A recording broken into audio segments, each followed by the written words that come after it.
안녕하세요. 오늘은 권리 분석 초간단으로 하는 법에 대해서 말씀드려 보려고 합니다. 이거는 제가 아무리 이론으로 설명을 드리고 해도 처음에 와닿지가 않으세요. 제가 이미 권리 분석하는 기본적인 내용들을 설명드린 적이 있었거든요. 말소 기준 권리라던가 대항력 있는 임차인 이런 거는 설명드린 적이 있는데 그냥 오늘은 정말 이렇게만 하시면 돼요.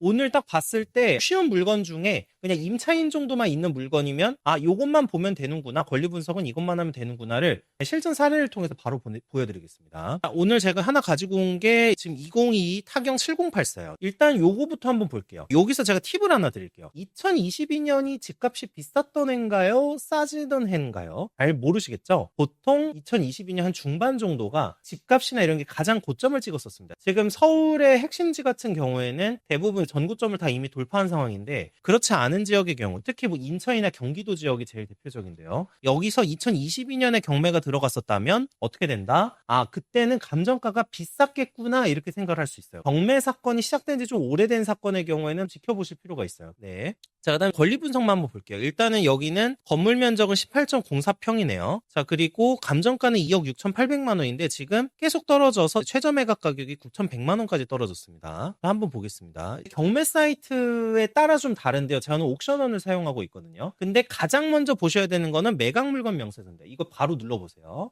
눌러보시면요. 여기 보시면은 점유자가 정땡땡씨로 돼 있고요. 이제 점유 부분이 204호. 지금 이제 204호가 매물로 나와 있는 거죠. 자, 그리고 보증금은 얼마로 나와 있냐면 8천만 원입니다. 자, 여기서 두 가지만 딱 보여드릴게요. 자, 현황조사랑 권리신고가 있는데, 현황조사는 말 그대로 아직은 정확하게 배당 요구나 신고를 하지 않아서 구체적인 보증금이나 임대차 기간 같은 걸 확인하기가 어려운 상황이에요. 그래서 현황조사만 적혀져 있다고 해서 이걸 완전히 믿으시면 안 돼요. 자, 근데 결국에 이 사시는 분이 권리신고를 하셨어요. 자, 하셔서 2020년 3월 13일부터 2024년 3월 12일까지로 임대차 기간이 돼 있고 보증금이 8천만 원입니다. 그리고 전입신고는 2020년 3월 13일이네요. 근데 제가 한번 설명드렸다시피 여기 최선순위 설정, 이걸 말소 기준 권리라고 한다고 말씀드렸죠. 말소 기준 권리 딱 볼게요. 2017년 7월 21일이네?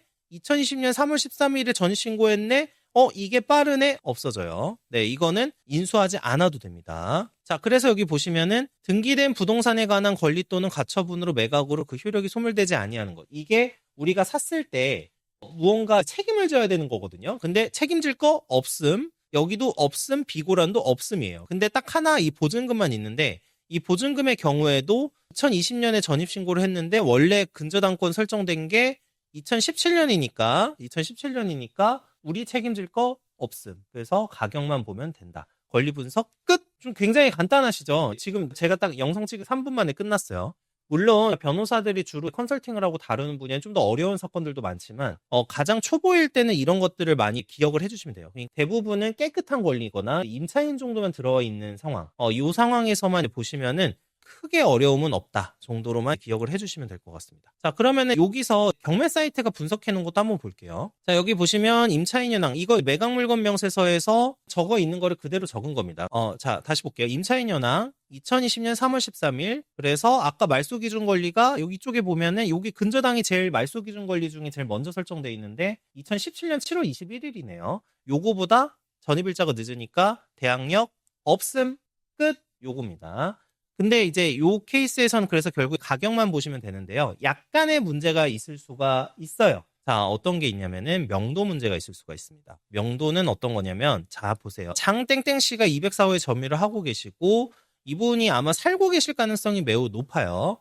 이 현황조사서를 한번 볼게요. 자, 현황조사를 보면은 여기 보시면 2022 타경 7084인데 여기 부동산 임대차 정보가 엄청 많아요. 이게 왜 나와 있을까요? 왜 나와 있을까? 이게 한꺼번에 경매에 넘어간 거예요. 자, 이렇게 되면 조금 꼬이는 게 발생을 하는데요. 자, 일단은 우리가 204호를 봤으니까 204호만 볼게요. 임차인이 점유하고 있다. 전입세대 연락 결과 임차인이 점유하고 있는 것으로 추정됨. 그러니까 이거는 실제 임장 가보면 또 확실하겠지만 일단은 전입세대 열람으로서는 이분이 살고 계신 걸로 나옵니다. 아마도 보증금을 돌려받지 못해서 계속해서 버티실 요량이실 거예요.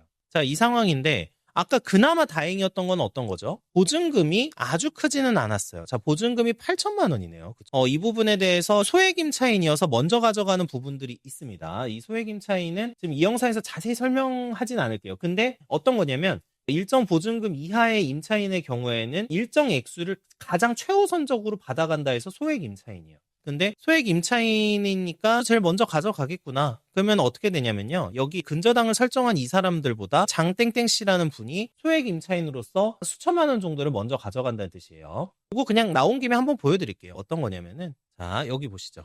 자, 최선순위 설정이 됐었던 기준으로 보는데요. 아까 근저당권이 설정되어 있는 기준이 2017년이었어요. 그쵸? 그러면 요때네요, 요때. 자, 요때인데 서울특별시는 1억 원 이하인 경우, 그 다음에 수도권 정비계획법에 따른 과밀억제 권역.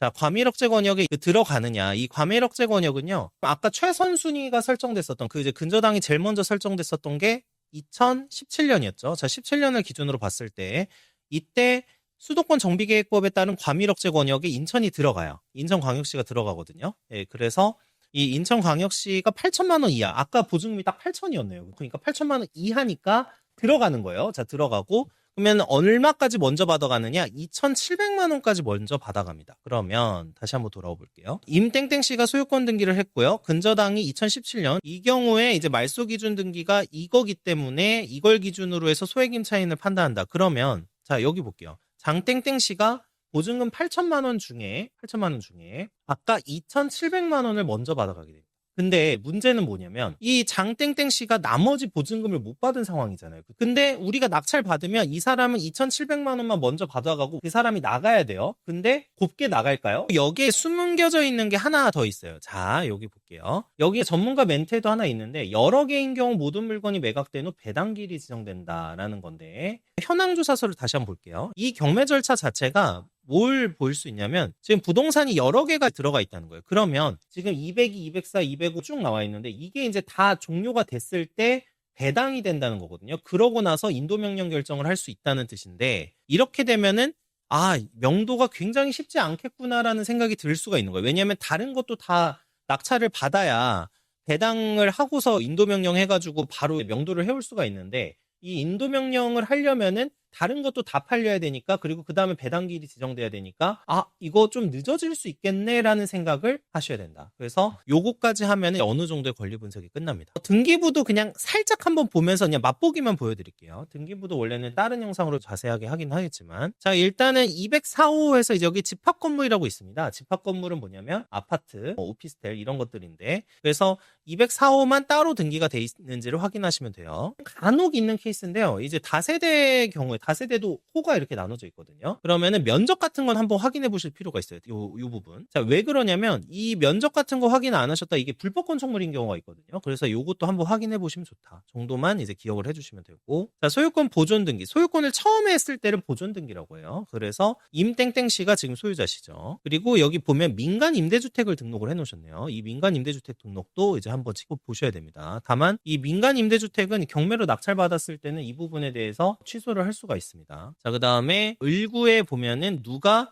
저기 근저당권을 설정했는지. 근데 정확하게는 어떻게 돼 있냐면요. 근저당권 원래 여기 수협에서 이제 했는데 이거를 양도받은 거예요. 양도받은 거. 그러니까 원래는 죽변수산에서 대출을 받아가지고 진행을 했었는데 이걸 넘겼다. 이렇게 그 정도만 이제 기억을 해주시면 돼요. 이게 왜냐면 나중 되면 권리분석 복잡한 게 있는데 이 정도만 기억해 주시면 되고 그래서 나머지 다른 거는 별로 볼 게 없다. 이렇게만 생각을 해주시면 이제 권리분석이 끝납니다. 오늘 좀 다룬 건이 아주 초보자 건보다는 조금 난이도 있는 건이에요. 그래서 이거를 이해하실 정도 됐다라고 하면요. 충분히 경매 시작해 보셔도 된다. 이렇게 생각을 해주시면 되고 점점 더 어려운 거는 천천히 하면 돼요. 초보자일 때는 초보자일 때에 할 수 있는 것만 건드리면 됩니다. 그 대신 수익성은 조금 떨어지겠죠. 그렇지만 그래도 돈을 벌 수 있어요. 그래서 처음에는 수익성이 조금 낮더라도 그냥 쉬운 거 위주로 하시면 되고 그래도 1,200만 원 이상은 남길 수 있다. 그래서 이 정도만 하면서 권리 분석 마무리하도록 하겠습니다. 마지막으로 요약할게요. 전입일자 확인, 처음에 말소 기준 등기 확인, 말소 기준 권리 확인 언제? 2017년 7월, 네, 전입일자 2020년,